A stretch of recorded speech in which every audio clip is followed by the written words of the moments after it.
పెద్ద cinema like Shivaram release అయింది ఇవాళ సోమవారం కాబట్టి మనం రివ్యూ వేసుకునే పర్లేదు, ముందు వేసుకుంటే ఫ్యాన్స్ మనల్ని వేసుకుంటారు కాబట్టి. సరే, ఇప్పుడు ఈ సినిమా నాకు అనిపించింది చెప్తాను.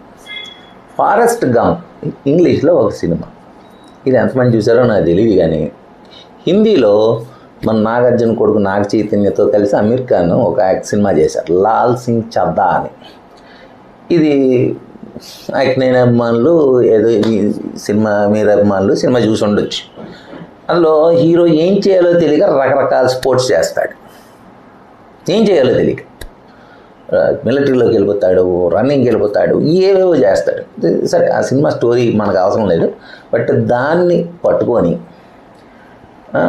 చూసారా, WWFలో ఒకడు గెలిచిన తర్వాత ప్రధాని మోడీ గారు మణిపూర్ రాలేదు, మీరు మణిపూర్ వస్తే బాగున్ను, మా ప్రజల కష్టాలు వింటే బాగున్ను అని వాడు విజ్ఞప్తి చేశాడు. సోషల్ మీడియాలో బాగా వైరల్ అయింది. ఆ రెండింటిని కలిపి మనం ఒక ఊరి సమస్య కోసం చేస్తే ఎలా ఉంటుంది, ఒక ఊరి వాళ్ళ కష్టాల కోసం చేస్తే ఎలా ఉంటుంది అని పట్టుకొని ఒక మంచి కథ లేరు. సో కాన్సెప్ట్ వైజ్ పర్ఫెక్ట్, సరిగ్గా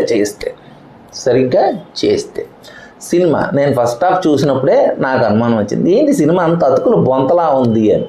ఎక్కడికక్కడ స్టిచ్చింగే, ఆ ఊరి కష్టాలు ప్రజలకు తెలియదు, ఆ ఊరికి వెళ్ళి రావడానికి కష్టాలు మాత్రమే, ఆ వెళ్ళి వచ్చేదానికి ఒక రోజు పడుతుందయ్యా అంటే మరి వాళ్ళు పడే కష్టాలు ఎలా ఉంటాయి. వచ్చి కష్టం కోసం నీ కూతురు పుట్టిందిరా అని జగపతి బాబు చెప్తాడు. ఇందులో మర్చిపోయాను, సినిమా హీరోకి తండ్రి లేడు, తల్లి ఉంది, తండ్రి ఎవరో కూడా చూపించడు మనకి. అది వదిలేద్దాం, మనకి అది కూడా పర్ఫెక్ట్ ఇది కాదు. జగపతి బాబు తండ్రి ఏమో అనుకున్నారు జనాలు, జగపతి బాబు తండ్రి కాదు.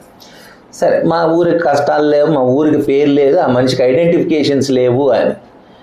కింద గ్రామంలో ఎన్నికల ప్రచారం జరుగుతూ ఉంటుంది, వీళ్ళకి ఆ మాత్రం ఐడియా ఉండదా, ఎన్నికలు జరుగుతుంటే మన ఊర్లో ఎందుకు జరగట్లేదు, మనకేం లోపం వచ్చింది కదా. అక్కడ ఓటర్లు ఉన్నారంటే గ్రామాలు రాజకీయ నాయకులు వదిలేస్తారా, మీరు వెళ్ళి అక్కడ వాళ్ళతో కూర్చొని ఆడుతూ ఉంటే అక్కడ 1800 ఓట్లు నిజంగా ఉంటే ఆ గ్రామానికి రాజకీయ నాయకులు రావడం మానేస్తాడా, ప్రచారం మానేస్తాడా, మీకు ఓటు హక్కు లేకుండా పోతుందా.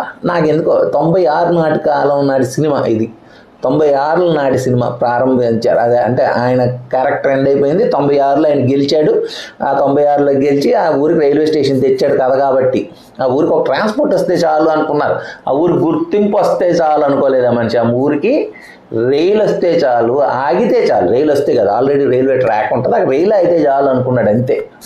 ఆ ఊరికి దీనికి అది అనుకోలేదు. సినిమాలో అదొక లోపం. అంటే ఏం కావాలి ఒక ఊరికి, వాళ్ళకి గుర్తింపు కావాలి. నీకు గుర్తింపు లేదంటాడు కదా డైరెక్ట్గా ముఖం మీదే, నీకు ఓటే లేదంటాడు కదా ఒక ఎమ్మెల్యే.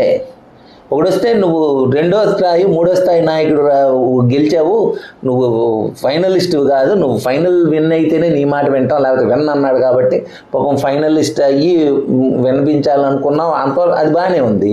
మరి నీ ఊరికి గుర్తింపే లేదు, మీకు ఓటే లేదు అన్న ఊరికి ఓటు హక్కులు తేవాలి కదా, ఆ ఊరికి కావాల్సినవన్నీ ఏర్పాటు చేసుకోవడానికి ఫైట్ చేయాలి కదా. ఎక్కడో ఇవన్నీ కొంత. హీరోయిన్ విషయం వస్తే ఎందుకు పెట్టారు అంటే హీరో పక్కన హీరోయిన్ ఉండాలి కాబట్టి పెట్టారు. మరీ పాటల కోసమే దేవర్లో చూశారు కదా, ఒక్క పాట కోసం ఆమె వచ్చినట్టు ఇందులో పాట ఆమెతో లేదు, కానీ ఆమెతో డైరెక్ట్గా హీరోయిన్ రొమాంటిక్ పాట లేదు కాబట్టి లాస్ట్లో వచ్చే మన ఒక ఈ సాంగ్లో ఈ కూడా హీరోతో డ్యాన్స్ చేయించేశారు.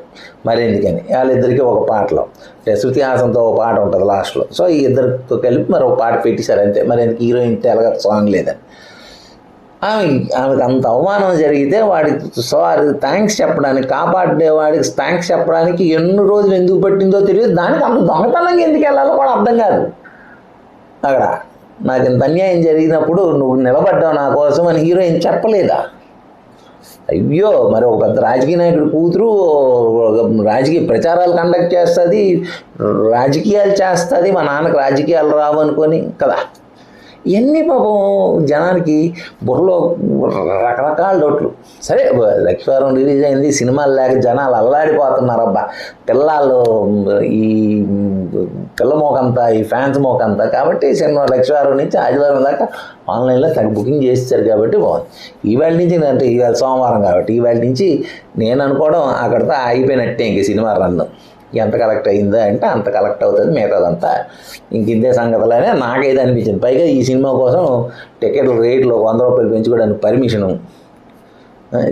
అంటే సినిమా అంత ఖర్చు ఎందుకు పెట్టారంటే ఆ ఖర్చుకు తగ్గట్టు ఇది ఉండాలి కదా. అయితే రామ్ చరణ్ బాగా చేశాడు, ఆయన కష్టంకి ఆ సినిమా ఆడింది అనుకోవడం అంతే. అదే సినిమాకి పాయింట్ ఏదైతే ఉందో ఆ పాయింట్ని సరిగ్గా డైరెక్టర్ ఫెయిల్ అయిపోయాడు అని అయితే నేను చెప్తాను. ద్వితీయ విఘ్నాన్ని అధిగమించలేకపోయిన మరో దర్శకుడు అంతే.